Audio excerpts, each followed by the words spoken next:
is down, what's left is right. Chasing stars and holding you. I can't see the end, but we'll see it through.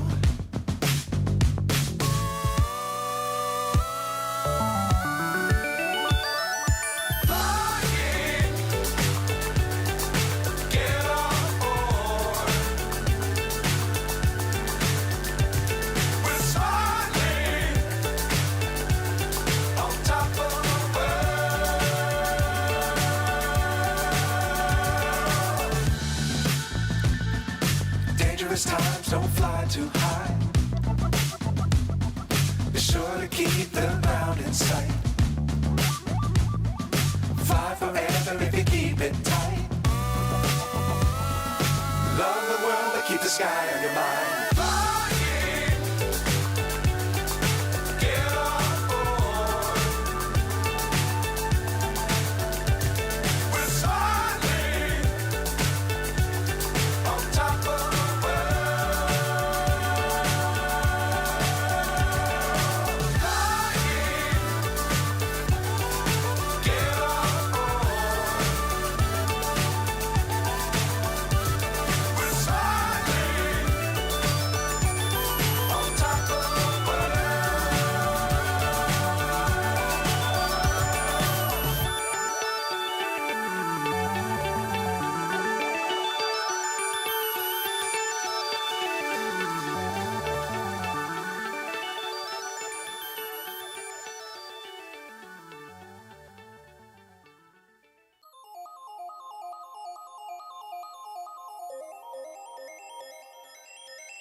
Good evening. Welcome to Silver Creek Elementary School. Today is May 14th for our first regular school board meeting of May. We will call the meeting to order at 6:30. This time, if we would, please rise for the Pledge of Allegiance, followed by the invocation by Dr. Ballman. I pledge allegiance to the flag of the United States of America and to the republic for which it stands, one nation, under God, indivisible, with liberty and justice for all. Heavenly Father, we just thank you we can gather here tonight. We thank you for all the great things that's going on at Silver Creek. Thank you so much for our staff, for our students. Please continue to give us wisdom and patience and help us to finish the school year strong. Please give us your wisdom as we make very important decisions for our school corporation. We ask that you'll just continue to send your blessings our way. In Jesus' name, amen. Amen.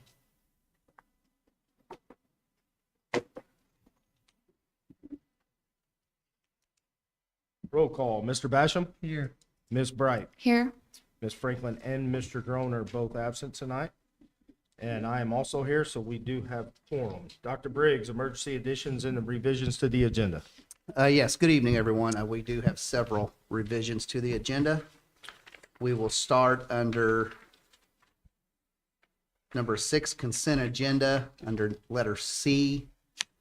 Number 1, personnel. Number 1, certified. Number 1, appointments. Recommend to add letters K, L, and M. Letter K is Bailey Gary, Silver Creek Elementary School summer school teacher, effective June 3rd, 2024. Letter L is Jessica Pappenhouse, Silver Creek Elementary School summer school teacher, effective June 3rd, 2024. And letter M, Jacqueline Burke, Silver Creek School Corporation homebound teacher, position control number 90004, effective May 14th, 2024.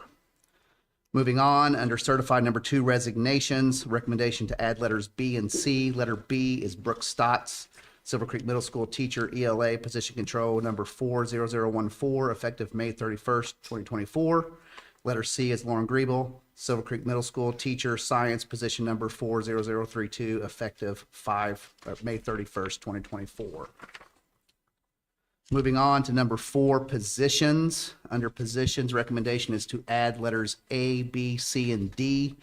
Currently, board members, that reads orientation representative. Each of those should read new teacher orientation representative. So letter A, new teacher orientation representative, Silver Creek Primary School, position control 90000, effective July 18, 2024. Letter B, new teacher orientation representative, Silver Creek Elementary School, position control 90001, effective July 18th, 2024. Letter C, new teacher orientation representative, Silver Creek Middle School, position control number 90002, effective July 18, 2024. And letter D, new teacher orientation representative, Silver Creek High School, position control 90003, effective July 18, 2024. There's more. Yes, there are. Under classified, number 1, appointments, recommendation to add letters N and O. Letter N, Amber Makowski, Silver Creek Elementary School, summer school instructional assistant, effective June 3rd, 2024. And letter O, Elizabeth Denton, Silver Creek High School instructional assistant, position control number 51029, effective May 13th, 2024. Number 2, resignations, recommendation to add letters A and B. Letter A is Andale Irola Ortega, Silver Creek High School EL assistant, position control number 51022, effective May 30th, 2024. Letter B is Robin Eckert, Silver Creek School Corporation bus aide, position control number 71003, effective May 30th, 2024. And lastly, under number 3, positions, recommendation to add letter H, summer school RN, Silver Creek School Corporation, effective June 3rd, 2024 to June 28th, 2024. And that is it for the recommendations for revisions to the agenda. You take a drink, I'm gonna take it from here. How about that? Awesome. Thank you. We haven't had that many since probably this time last year. It's been a while, and just so the board understands, it's, we wanted to get these on here due to timing of summer school and also preparation for the next school year. Thank you. Absolutely. You've heard Dr. Briggs's emergency additions and revisions to the agenda. Do I have a motion to approve? So, I mean, it's just you two tonight, so. we're going to fight it out the whole night. No, Mr. Basham, we'll take you first. I heard you first. Ms. Bright, you want a second? I second. All right. Any discussion needed? All those in favor, please say aye. Aye. Those opposed, motion carries 3-0. Next up, we have approval of the minutes from the 4/23 regular school board meeting, the executive session pre-regular meeting, and the executive session post-meeting. All those meeting minutes were in your packet. Do we have a motion to bring that to the floor? I so move. Ms. Bright makes a motion. Second. Mr. Basham seconds. All those in favor, please say aye. Aye. Those opposed? Motion carries 3-0. Next up, we have some recognition and presentations. We have a very special group in the audience today. You want to? Yes, absolutely. I got a special group of students here for the Silver Creek High School robotics team, and I'm going to turn it over to Dr. Wilman and Mr. Harrell. Looks like just Dr. Wilman. Over this way. We would like to recognize the STEM robotics team. This is the first year that we've had this group of students, and it has come with, I guess you could say, an unexpected amount of success. And to talk about those details is Mr. Harrell. Thank you. Thank you for the invitation.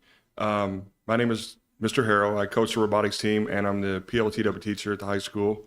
And as Dr. Woman said, this year we took on this project in, I believe, around, well, it started the school year, and January 6th, we got our game, what we had to build, what we had to do. And we had to be ready in the second week of March. So we had about 8.5 weeks to build and design our robot. And these kids did an amazing job. As you can see, the hardware on the table, every event we went to, we received some kind of award. And so these guys did an awesome job, and I'm very proud of them. I'm gonna let them introduce their name, what year they are in school, and kind of what their job was with the team. And then we're gonna do a short presentation for you guys, demonstration. All right, so I'm Tyler. I'm a senior, and I was the programmer for the team. I'm Gus. I'm senior, and I was the mascot. I'm Zach, and I'm a junior, and I kind of did a little bit of everything focused on wiring. I'm Alex. I'm a junior, and I kind of helped design the shirts and whatnot. I'm Aiden. I'm a junior and I'm an operator and I help with wiring. My name's Devin. I was a senior this year, and I was on the building team and repairs. I'm Dylan Martinez. I'm a senior, and I was on the billing team, and I was also part of repairs. My name is Carlos Lopez. I'm a junior, and I was the driver. My name is Camden Smith. I'm a junior, and I was the human player. My name is Bonz Darhutse. I'm a senior, and I sort of did everything, and I helped set up the computer. My name is Ferris Samara, and I'm a junior, and I was kind of a coordinator. All right. At this time, we're going to do a little demonstration. So if you guys know where you're supposed to be.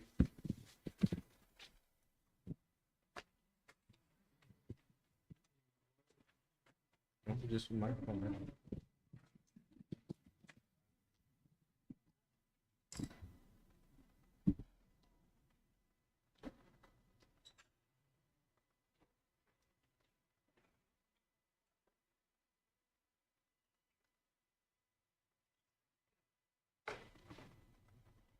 So as we're getting ready, part of the competition was we had a source. The source is where you had to go pick up the ring.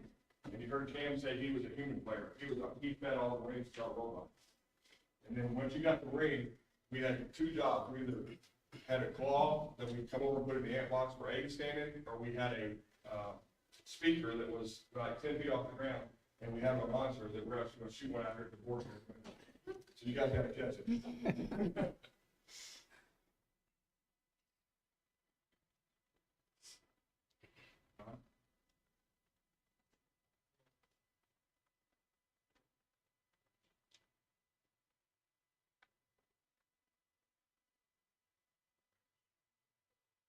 The other thing we had to do while we were fixing that, we got a hook on here, we had a climber, had to reach up and grab a chain and pull itself off the floor and hang it when we were done. So, but we don't get a place to hang it here.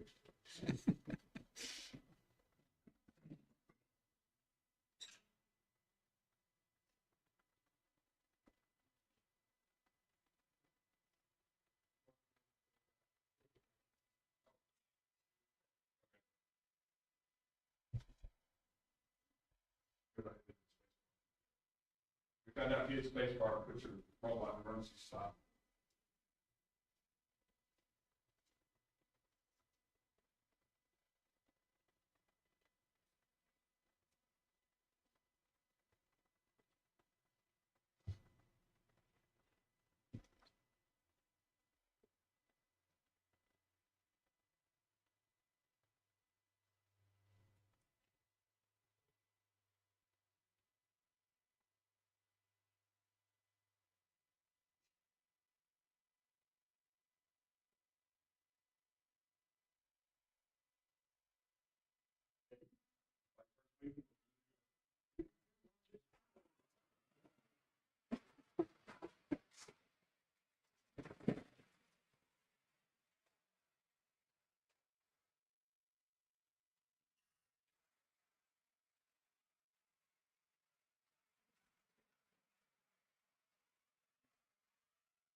Catch it.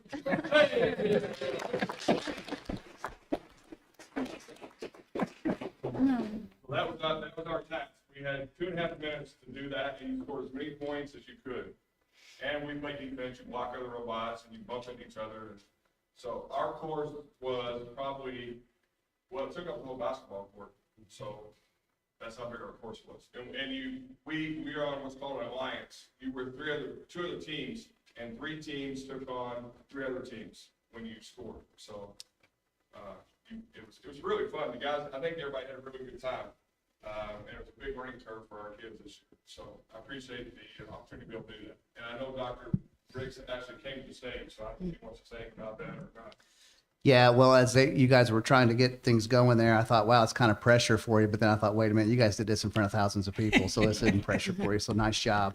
And then also, yeah, you mentioned multiple robots on the field at one time. So yeah, there were 6 out there, and when he said you can block, it very was a lot of strategy. And also, when you teamed up, you didn't know who you were teamed up with. Much like trying to build, you're given that very late notice, and then you guys just have to communicate and figure out what your strategy is going to be. But no, I thoroughly enjoyed watching you guys at state. Thank you for letting me tag along, and congratulations on everything you guys have accomplished. Yep.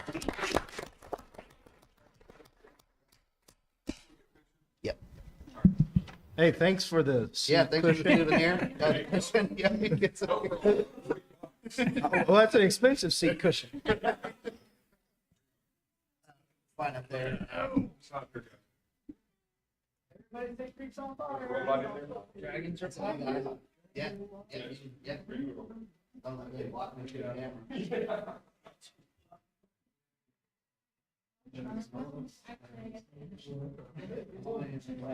The programmer, you're gonna be a lot closer to that, sorry. This way. Get the group in the middle. Some of you guys have to be around the robot, probably. All right, right up here, folks. 3, 2, 1.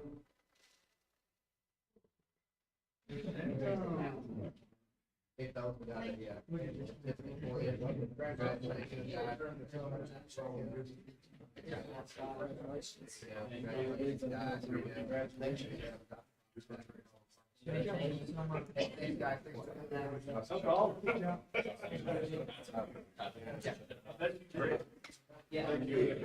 All right, hey guys, go ahead and load up when we're supposed to go.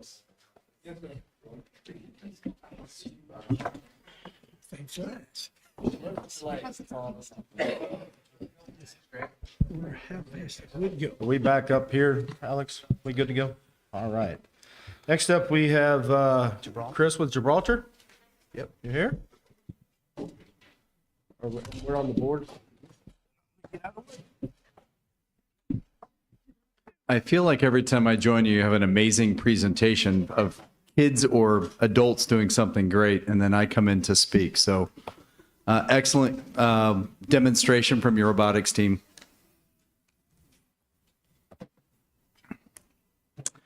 Chris Kingery with Gibraltar Design, returning today as a next stage of our facility study that we're doing across the district.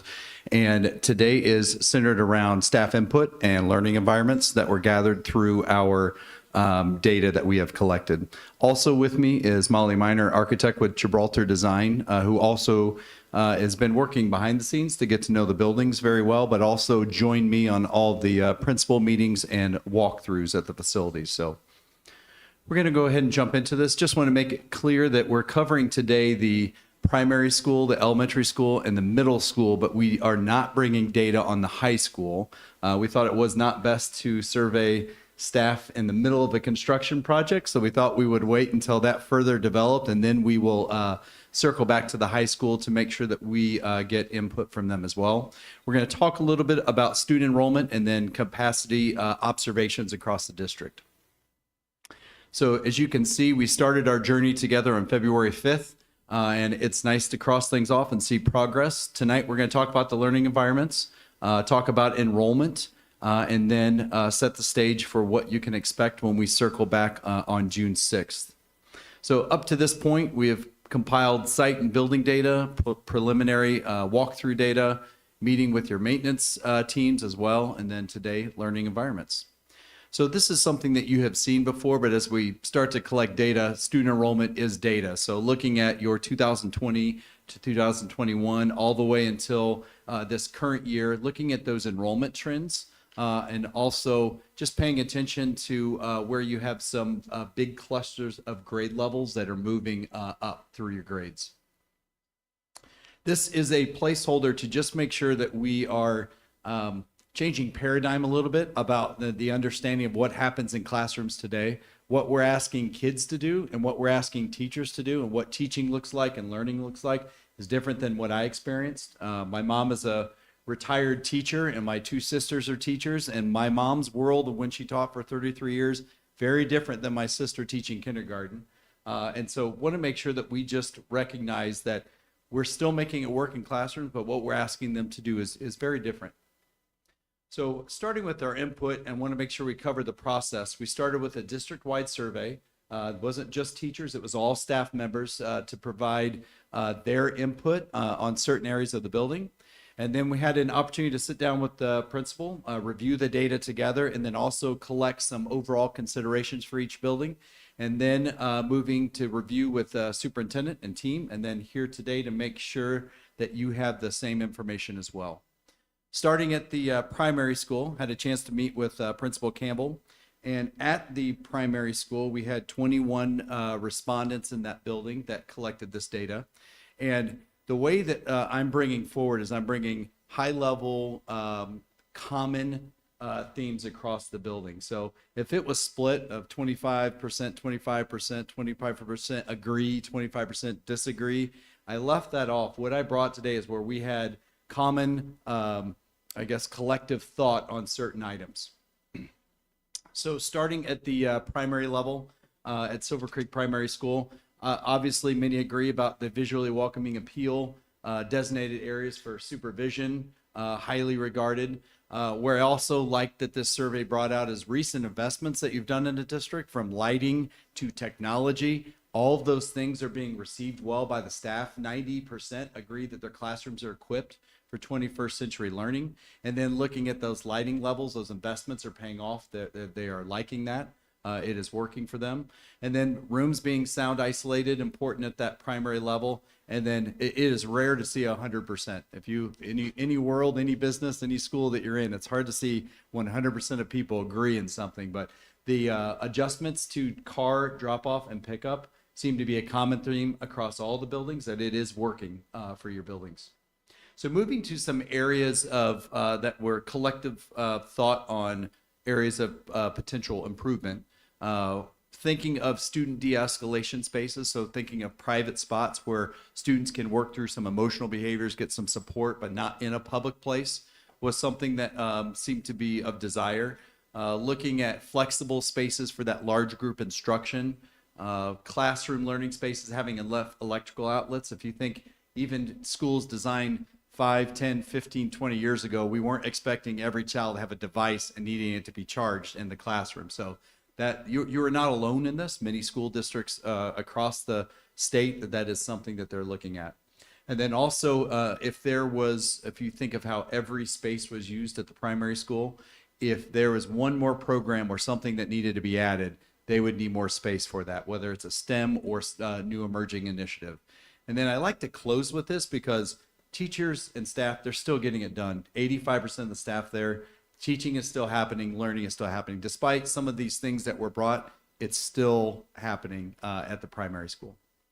And then the opportunity with the meeting with Principal Campbell, and then also reviewing the data, and then collectively us doing walkthroughs and having our conversations. Some of the areas that we're bringing for overall considerations, the ability to secure certain areas during evening events was something to be desired there.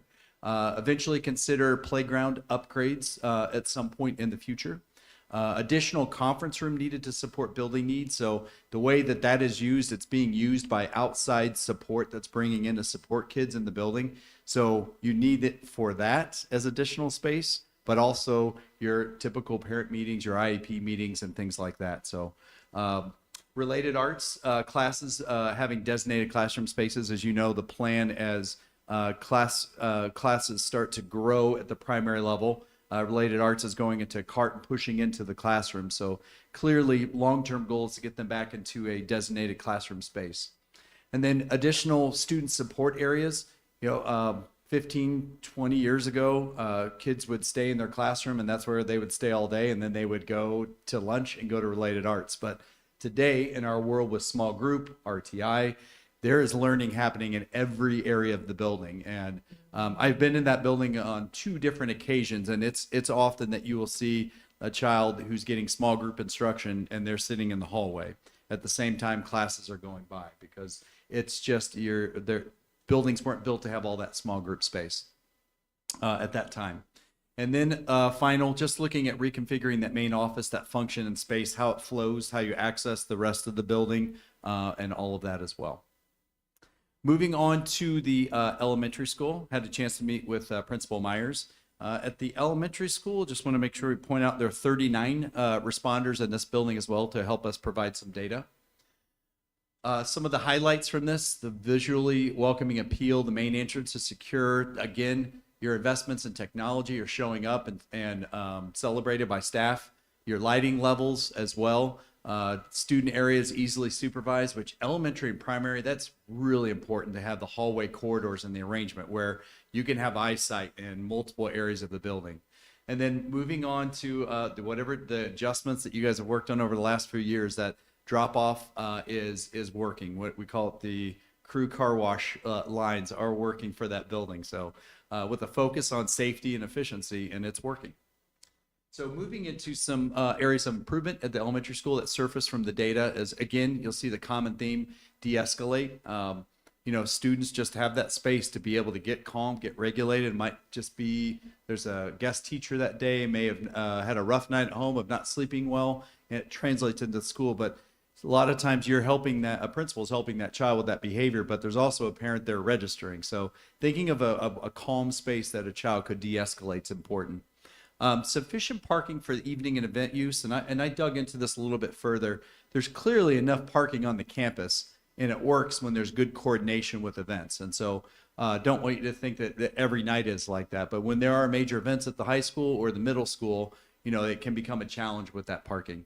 And then rooms are adequately sound isolated. And we investigated this a little bit further. It's those certain areas where you have partition classrooms that are separating 2 classrooms together. They share a partition wall, so that sound can transfer over into the other room. So it's just in certain areas of the building. Electrical outlets came up again, and then also I think it was rare for us to find one space in the building that was not being used in this building as well, which tells you if there's any new initiative, the exciting robotics that was talked about today, that would need some additional space. Now, if you look behind the screen here, I think that's where robotics is this year, and every year they're moved to a different space.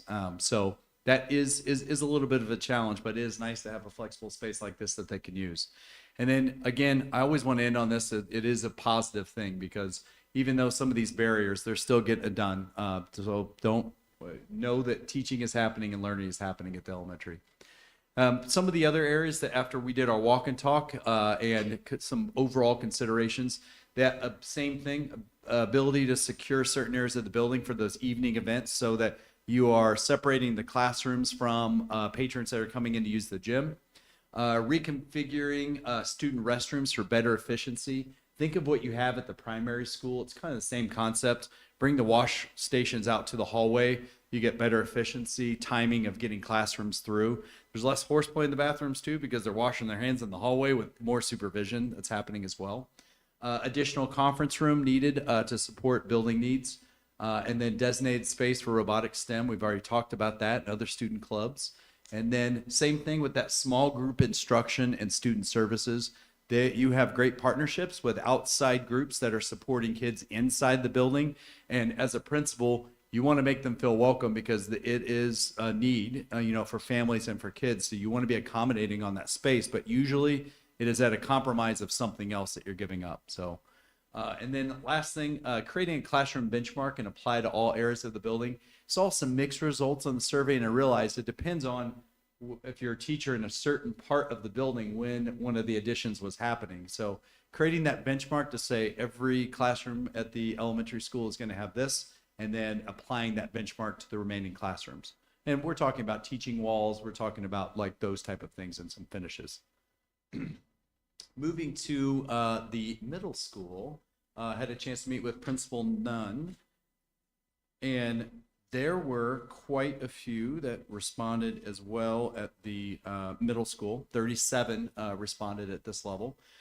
Some of the common agreements all agree: the visual welcoming appeal, main entrance being secured, your investments in technology, lighting. So again, it's nice to see that when you invest, it is appreciated and it's working. And then how that cafeteria is arranged, where it can be easily used by outside community as well. Moving to middle school, some areas, some challenges, I would say, or some barriers. It did come up about the outdoor space, and you guys know that space well enough to know that it is kind of tight there, and not having a lot of outdoor area for outdoor learning and outdoor stretching outside the building. Sufficient parking, same thing, but it's the same story as the elementary school. When it's coordinated well with everyone that's on site, it does work where there's plenty of parking, depending on what events are happening. Dug in a little bit deeper about the sound isolation. It did come into where you have band and choir in a learning hallway as well, where you have Spanish that's across the hallway. And so you can think, if you don't have the right acoustics in there, it can be distracting to learning that's happening in that area. Some other areas, the learning spaces needing electrical outlets, talked about that. They are pretty tapped out on space. They're pretty creative in how they're using some space at the middle school. So anything else beyond a new initiative would require some new square footage. And then again, combining all factors, a majority agree that there's still teaching happening and learning happening at the middle school. With our time with Principal Nunn, went over a few different things, looking at overall considerations of separating the electives from the instructional areas, so that you do have like an electives designated area where you aren't worried about the sound of what's happening in the instructional areas. And then digging a little bit deeper too, looking at designated space for robotics and other clubs and programs. There are some limitations on space, so there can be some limitations on programming. And then additional student support areas for small group instruction, common theme that you're seeing. And then, when you have a conversation with the principal to say, if you were going to add one more classroom, you're going to grow one more 8th grade, one more 7th grade, every principal has in their back pocket, I know what I'm going to do. But then you get to a point, you're like, okay, something's going to have to give. You're going to have to compromise one space or another to make that happen. And they are pretty maxed out at the middle school, not sharing anything that you haven't heard or that you are aware of. So let's talk about student capacity. Here's some district-wide considerations I want to bring forward. So when I looked at your enrollment from 2020 to today, it is almost 11% growth. That is well above the average that's happening in the state of Indiana right now, so I want you to be aware. Maximizing every area of the school. So my hats were off to all the principals walking through and see how they're utilizing every single space for 3 different reasons to make sure that they're maximizing their day. It should be applauded. Creativity and repurposing. So they're not just sitting back thinking, oh, I wish I could do this, I wish I could do that. Very creative in finding ways to make that magic happen with the space that they have inside their buildings. And then moving into limitations of programming and flexibility with growing enrollment. So as your enrollment grows, your biggest priority is to make sure that you have class sizes right. So you are going to create new classrooms, new kindergarten classrooms, new first grade. But when that happens, as what's happening in the primary, the related arts then goes to being on a cart temporarily to push into the classroom. So there's always some push and shove and some give and take as you have increased enrollment. Now, I look at increased enrollment. I've met enough with your central office. It is a celebration that you have so many people that want to come to your district. And it's no surprise when you have programs like this that it is a destination district and will continue to be that way. But just looking at what are the next steps to make sure that you are set for the next 10, 15, 20 years of this projected growth. Looking at classroom additions and increasing capacity. So the easy short answer is, let's add some classrooms, but just want to caution you that adding classrooms would then make sure that you're looking and reviewing your existing programming to make sure it's scalable, because you want to make sure your cafeteria you're serving. You want to make sure that your seating capacity, your office support, the design of how you support students, as everything kind of increases, you want to make sure that you have programming that's going to be able to support that as well. And we can help you with that when we get to that.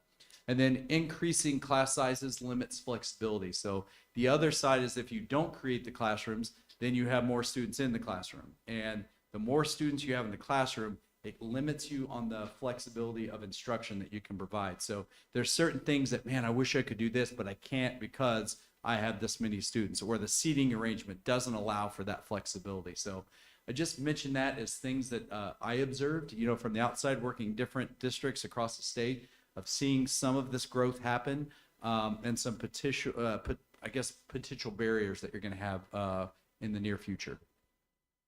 Next steps of what you can expect from us when we come back in June. We are going to explore, so we're shifting from facility assessments to learning environments, and now we're going to have the start to come together. One of the things that we like to do when we come together next is bring together a matrices. There is a matrix that we will create for facilities, and if you think about looking at every school in a row going down, so you can look at it by primary school, middle school, elementary school, and all the things that need to happen. But we also will look at it across the district. So let's say, lighting at some point was something you wanted to do across the district. We would look at where does that need to happen at every single building. And so you can look at it in two different ways, and we'll do the same thing with the learning environment. There are a lot of common things that came up between the three buildings. We'll start to look at it as, what if we addressed this at all three buildings? Or what if we addressed all of these different things just at the elementary school? So we want to be able to look at those different ways to solve these problems and these opportunities. And then finally, the last thing that we're going to bring forward on the 6th when we come together is begin exploring feasibility options to meet these needs. So we've spent about 4 months digging in deep to bring forward to make sure you understand what you have and also identify some of those needs. Next step is we're going to start looking at feasibility options to how can you address those needs in the short term and in the long term. And the final page is a big thank you. Thank you to the principals. I mean, I took time from them in May, which is normally like a no-no because I know what their world is like in May, but they were very gracious. They made time and I appreciated learning more about what's exciting and all the amazing things that are happening in their school. Molly, is there anything I forgot that you would like to bring forward? Do you have a demonstration or something that you could do that would? Okay. No, this is my favorite part. I loved getting into the buildings. One of the things I can't stop looking at is I do look at culture. I look at the way kids talk to adults. I look at the way adults talk to adults. I look at adults on their greatest day and the day that they're stressed. And you have very good kids and you have teachers that love being here. And it starts with the principals setting the tone. Walking around with them, the amount of hugs and kids that were comfortable coming up to them, it's a great environment that they've created. Thank you, Chris. And I even got a chance to meet Ted. Nice. He is a rock star. In the middle of our hour meeting together, Ted let out this big, huge groan. It was like, is he going to stop talking? So He never does that, Chris. Anybody else? that's right.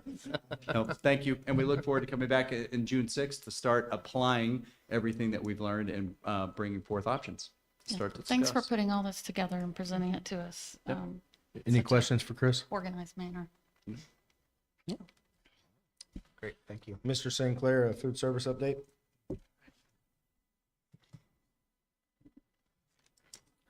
Thank you for allowing me to be here today. I'm very proud to be here. Kind of let you guys know some updates, acknowledgments, accomplishments, and some projects that we have on the horizon. First off, I want to recognize the food service department associates and cafeteria managers for their outstanding commitment to providing nutritious and tasty meals to all Silver Creek students and staff members. Got a couple of numbers for you guys, just so you kind of know what the food service team does. On average, they serve about around 278,501 lunches, 79,915 breakfast meals each year, for a total of 358,416 total meals served to our students. It's a very impressive job done by our food service team of only 22 associates. So they do an outstanding job. I cannot brag on them enough. I am here for them and not the other way around. And I couldn't do this without their support and their their dedication to excellence. Right now, our big thing is transitioning over to the new Silver Creek High School kitchen. That's about to happen here in about 2-3 weeks. We'll slowly start integrating over to there. It's hopefully we'll be all the way over there before school actually starts and be able to get the team over there, get acclimated to their new surroundings and get them excited about it. Next week, I tentatively have some drawings coming to me to show us what the dining room area may look like and some of the different options that we might have there. Been working with Colin Nance of Brand Space to get that done. And then some of the accomplishments that the food service department has done this year. One I've talked about the last meeting is the My School menu that is new this year. It provides complete nutrition content information for lunch and the breakfast meals served at all schools. This is located on the Silver Creek website. And the food service department has upgraded kitchen equipment at all cafeterias over the past 5 years. We have new steamers, combi ovens, reaching coolers, freezers, and hot water dispensers to help the team be able to provide the meals to the students in a timely way and be able to prepare them in the best possible way that we can. We've been able to utilize the food service department, the professional development days that we started implementing. That has allowed for further in-depth training with our smart systems, which is the chemical company that we utilize for our cafeterias in the kitchen. We also did continuing education for student civil rights, our offer versus serve program, and the meal components required for a reimbursable meal. We did extensive training on that. And it's also allowed for about 60% of the food service staff to become ServSafe certified. That includes all 8 managers, the 4 kitchen managers, and the 4 assistant managers are all ServSafe certified. On the horizon, we have some projects and goals that we are looking to do for next school year. This one I'm real excited about is for the secondary schools. We have a smart snack compliant ice cream program that we're going to roll out at the middle school and high schools. I've researched other districts that have used this, and they sell out almost every week of their goods. So I was like, well, that could be a great program for them. We can still offer them some sweets and still be compliant in the regulations for the IDOE with that. And then another project that I have that I'm working on is I'm partnering with Christy White, who's the owner of What's for Lunch K-12 equipment and menu training. She's the only person in the country right now that has this program that she's offering. She provides specialized training for K-12 staff. This is a deep dive on-site into equipment and menu training. It's based on district size, needs, and budget. This is tailored hands-on training, focuses specifically on our menu and equipment. In addition to kitchen-based training, this package also includes in-service training for the entire program. They learn how to properly cook with each application for better efficiency, improved quality, proper holding, menu development, and increased participation. So the reason I was looking into this is that, we invested into all this new equipment, and we got these $20,000 combi ovens, and I don't want us just using one button. And when we could be using all the different features in there to have the best quality French fry every time, to have the best quality chicken nugget or best hamburger. And unfortunately, I don't have the time to spend in each school to go through that with the staff. But now I found a company that's able to do that. They will spend at the minimum 3 days immersed with the team and actually be hands-on on how to do this. And she also goes through programming all the ovens and all the equipment for that. So that's a wonderful opportunity for us. She also goes into how to do batch cooking, holding techniques to maintain quality and consistency, updating and standardizing menus and recipes to include proper processes for maximum product quality, flow of service and line setup, kitchen efficiency, including assigning rows, production records, utilizing whiteboards, and setting up prep station. She'll do a cost analysis of the menu items that we have. And she also does a custom guidebooks based on the current menus and equipment. So she'll actually have programs or a pamphlet to help them, how do I go and program this again, and do a step-by-step guide for them. And then one of my big goals that I'm going to start researching this upcoming school year, kind of got put on hold for one. I learned that it takes 3 to 5 years to learn the basics of this job, so I've gotten that down now. So now I'm ready to move forward on some other goals. High school kind of set us back with the construction, but I want to look into a school garden program for the Silver Creek School Corporation, and to partner with local farms to be able to do farm-to-table options for our students and staff. Since we have so many different farms around here, we're still kind of a rural kind of community. So I thought, well, we can look at the Hubers, maybe some of the smaller farms to partner with. And then once the high school's built and finished, see what kind of opportunities we have for spaces to look into a school garden. So that's what I got. Thank you. Thank you. Yeah, thank you for sharing so much about the food service department. There was a lot of that I was not aware of, so I appreciate it. Yes, ma'am, my pleasure. Thanks, Josh. Susan, do we have any community input? All right. Dr. Briggs, consent agenda. Okay, consent agenda. Under number 6 consent agenda, letter A, finances, we have number 1. Under number 1, we have numbers 1 through 3. Under letter B, donations, we have number 1. Under letter C, personnel, 1 certified. Under appointments, we have letters A through M. Under number 2, resignations, letters A through C. Number 3, leaves, letter A. Under number 4, positions, letters A through D. Under number 2, classified. Number 1, appointments, we have letters A through O. Number 2, resignations, A and B. Number 3, positions, A through H. And under letter D, other requests for approval, we have numbers 1 through 9. And that's it for consent agenda. All right. Hearing the consent agenda, do we have a motion to bring that to the floor? So move. Mr. Basham makes a motion. Do we have a second? A second. Ms. Bright seconds. Any discussion needed? Hearing none, all of those in favor, please say aye. Aye. Those opposed, motion carries 3-0. We do not have any discussion action items tonight, so next up will be our building and administrative reports. Ms. Campbell.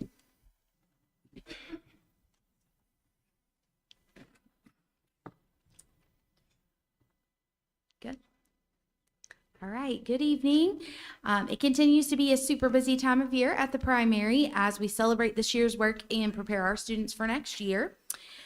First, I just want to take a minute to celebrate that Silver Creek Primary continues to be named a family-friendly school by the Indiana Department of Education. SCP is noted in the excelling category for the 24-25 school year. So this designation is a testament to the hard work of our staff, teachers, students, and our community. So we're very proud of that. We take great pride in being noted as family-friendly. Also, today was our kindergarten field trip to the zoo. We go rain or shine, and actually the kids had a blast. I don't know if the parents did. I'll let Lauren fill us in on that. But they really did have a great time, and we had 205 chaperones attend our field trip. We obviously allow as many as they would like to come, but we sent around 240 students, so to have 205 chaperones is pretty impressive. And we're just grateful to Kim Mobley and our kindergarten team for planning such a great field trip and braving the rain. Lots of good pictures from today's field trip. We also recently hosted Camp Kindergarten at Silver Creek Primary. We welcomed the class of 2037. We had a great turnout, welcoming just over 120 incoming kindergartners and their families. We had families participate in a scavenger hunt. They would seek out designated spots throughout our building, such as a kindergarten classroom, the cafeteria, the library. And the last stop was our playground, where they got to tour and board a school bus. They got to enjoy Kona Ice, and we just want to thank all of our volunteers. We had over 30 staff members volunteer their time to be present at Camp K. So it's always a great evening for us and a reminder that we start over each year with our kindergarten friends. So we're excited to welcome the class of 2037 in July. And last but not least, our final Pride winners, we named them this month for letter E for efficiency. So from kindergarten, congratulations to Brooklyn Summers, Finley Cranmer, Johnny Pepintenza, Maddie Jones, Layla Randall, Ethan Blevins, Zeke Ross, Hope Horseman, Emmett Wilson, Jamison Twig, Rosalind Crane, Hudson Pelkey, Sawyer Coates, Peyton Stackhouse, Allie Stark, Caden Baker, Davian Reynolds, Layla Breeding, Devin Reed, Silas Liu, Isabella Engel, and Luke Doherty.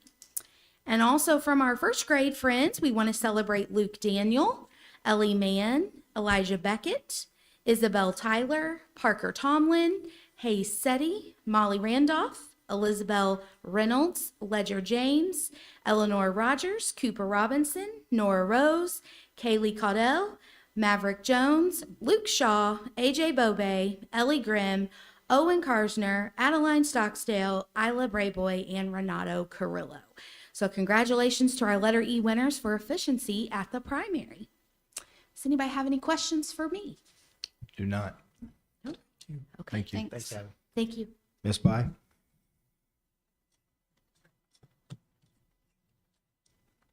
Hello from the elementary. First of all, some things that have been going on. We have finally finished up iLearn, and that is a breath of fresh air for everyone. It was a successful testing season. We are currently finishing our NWEA test for those students, so unfortunately, testing continues after iLearn. We just finished up our second grade and fifth grade music programs. Mrs. Sheffield does an amazing job with that, and they were great. Our fifth graders played the ukulele, which I'm very impressed by. We just finished our Dragon Dash fundraiser, and our goal was to raise $30,000, and I'm happy to announce that we raised almost $47,000 for that. And if I remember correctly, I think they said we ended up having donors from 28 different states, which I think is neat. So big thank you to our PTO for that. Last week was Teacher Appreciation Week, and we celebrated some of the best in the country. So a big thank you to our teachers for all that they do. And thank you to our PTO and others that donated to help us celebrate our teachers. Silver Creek Elementary was also awarded the Family Friendly School. And so for this school year, we are designated an exemplary family-friendly school, which is super important because we want our families to feel welcome to come into our school because it's such an important partnership that we have with each family. Coming up, we did have the fifth grade dance, which was last Friday night. Last night, I have to think about my days. Last night, we hosted the incoming second graders. So yesterday morning, the first graders came to visit our building. And then last night, we had our welcome to second grade presentations. And so students and their parents were able to come back in the evening and get to know some of us and learn the building. So that's always fun. And then in the days ahead, we have field trips. I think each grade level has a scheduled field trip. And we have fifth grade graduation coming up on May 30th. We'll have two, because we're so large, we divide it up. We'll have a 9 o'clock and an 11:30 graduation for our fifth graders. Any questions? No, thank you. All right, thank you. Thanks, Chris. Miss Nunn? Good evening from Silver Creek Middle School. We too have completed our state testing for the 23-24 school year, and I'd like to thank all of the students and staff for their hard work, not only during the testing, but over through the whole year to prepare for the test. We also celebrated our Q3 Pride for our students who showed great character traits. In sixth grade, we had 177 students. In seventh grade, we had 193 students, and in eighth grade, we had 166 students meet that criteria for a total of 536 students who were recognized for showing great character traits at the middle school. We've had a rainy start to our spring sports season, but we have enjoyed watching our baseball and softball teams compete at the middle school. It's great to watch them on turf when it is raining. So enjoyed those two sports coming up, and our boys have their tournament beginning on Thursday, so I'd like to wish them good luck in their baseball tournament. Our tennis team is having an incredible season. They have had many accomplishments. I'm going to read through some of them, and I also want to thank the coaches, Coach Day, Coach Prout, and Coach Drake. Our tennis team, Adrian Bailey, is the first singles for Mid-Southern Conference champion and the first singles Clark Floyd champion. Meredith Conklin is the second singles Mid-Southern Conference champion. Madigan Riggs is the first doubles Mid-Southern Conference champion and the second singles Clark Floyd champion. Emily Dreyer is the third singles Mid-Southern Conference and the third singles Clark Floyd champion. Macy Warren is the first doubles Mid-Southern Conference champion. Shauna Langford is the second doubles Mid-Southern Conference champion and the first doubles Clark Floyd runner-up. Mallory Drake is the second doubles Mid-Southern Conference champion and the first doubles Clark Floyd runner-up. Emma Prout is a Mid-Southern Conference alternate. Shaylee Rail was the Mid-Southern Conference alternate and second doubles Clark Floyd runner-up. Naya Fernandez, Mid-Southern Conference alternate and second doubles Clark Floyd runner-up. Ellie Friday was the Clark Floyd alternate, and we also have Braylon Brandenburg, Piper Riggs, Adley Everhart, Sabrina Bovin, Maddie Kaufman, Emily Hampton, Maddie Marnett, Amelia Bear, Lainey Hale, Cora Jocham, Scout Walters, Kate Bobe, Kate Lemaster, London Denker, and Avery Wheatley as members of our tennis team. And so they've done an incredible job. We hope to get them out here to recognize them at the next board meeting. Track has hosted the Mid-Southern Conference meet. And again, we are waiting on final results to see, but we do know we have some students who will qualify for the state meet in track. So we're excited to find out who those are. Bowling Club has started at Silver Creek Middle School for a couple of years now. We had 5 Silver Creek Middle School students this past Sunday advance to the state finals. So congratulations for being able to compete in the state finals to Andrew Luther, Jackson Morris, Sebastian Sheets, Cameron Ray, and Brendan Ray. And again, since that just happened, we want to be able to recognize some of those guys coming at a board meeting. Coming up, our band concert will be this Sunday at Silver Creek High School. The Silver Creek Middle School bands will perform at 1 o'clock. They will not disappoint.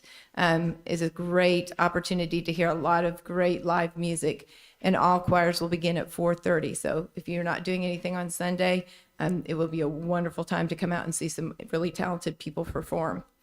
A reminder to anybody watching that our online registration is open for the 2024-25 school year. So if you get on your portal and you have any problems, you can contact our front desk for any assistance. Just a note about our end of the year awards, just due to the construction and the parking constraints, we will live stream our awards. And if you look on the afternoon announcements, the live stream link is available to click on so that you can see them in real time. Next year, we plan to go back to having everybody join us once we get a little bit more parking available. And again, for 8th grade, we also will have an evening event to where 8th grade can come in person, and we will do another award ceremony in the evening. A thank you to our PTO and the Silver Creek community for all the love and support they've shown our teachers and staff for Teacher Appreciation Week. I want to say a thank you to Chris Fox, Nick Lawrence, and Austin, who sat through this meeting very, very attentively. They delivered Hunter Station pizza to our staff, and delivered, I mean, they took it upstairs and everything. So a very huge thank you for that.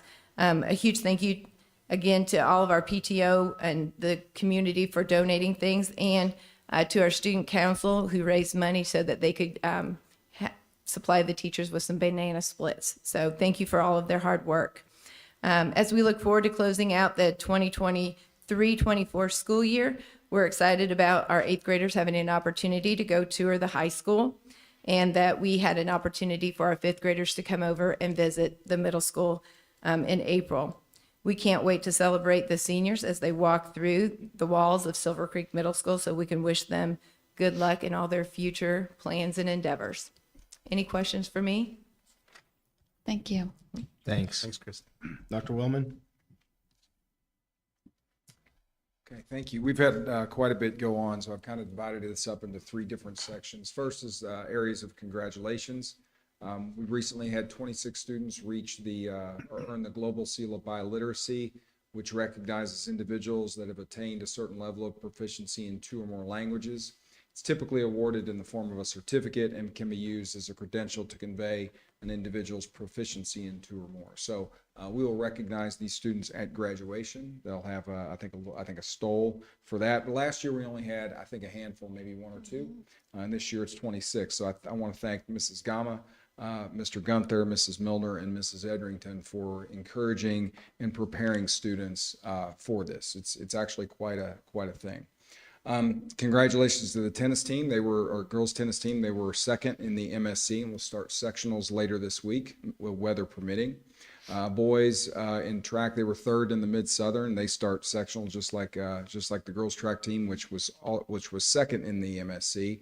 And then softball and baseball have had lots and lots of success, especially in the conference. And I'd like to point out the softball team has won the conference for the 7th straight year, and I think that's the 7th straight year they've gone undefeated there. And then the baseball team has gone undefeated in the conference since 2015. So basically, since all of these, I guess now seniors are maybe in the 3rd grade, they haven't lost a game since then. So it's quite a thing, especially in a game like softball or baseball when weird things happen all the time. So I'd like to congratulate them. Also, what have we done? We had an end of the year celebration with all of the students and the staff. It was nice. We recognized well over probably 300 to 400 students there during that time, and played the students in volleyball. I mean, who doesn't like to see their favorite teacher get hammered with a dodgeball? That was fun. So we have AP testing going on. That will end this week. Teacher appreciation was an extravaganza of just free stuff from various organizations. So that was good. Miss Oliver did a nice job of coordinating that. We had a professional development on May 7th, which we had breakout sessions, which were largely done by teachers within our building on various things from, I know Mr. Smith did one on AI. We had some other people do some things on, say, enriching students, classroom management, all sorts of things that were requested by the staff, and we thought it was very helpful for them. And then at the end of the day, we went to the middle school and worked on our vertical articulation. And they liked it so well, they want to do it once a month. Okay, so we have to work that out now for next year. So we're happy about how that went. We had prom and after prom this past weekend, and I hesitate to call prom a success until it's been at least 48 hours. So it's been at least 48 hours, so it was a very big success. Mrs. Holstein and Mrs. Vaughn did a great job of planning everything and getting all that ready to go. It was at the Grand. Kids looked great, had a nice time. Then after prom, I think anybody that walked in the gym would see that the place had been transformed, really. It was fun. They had kind of like this little casino thing going on with lots of food and games and all of that. So it was a nice weekend.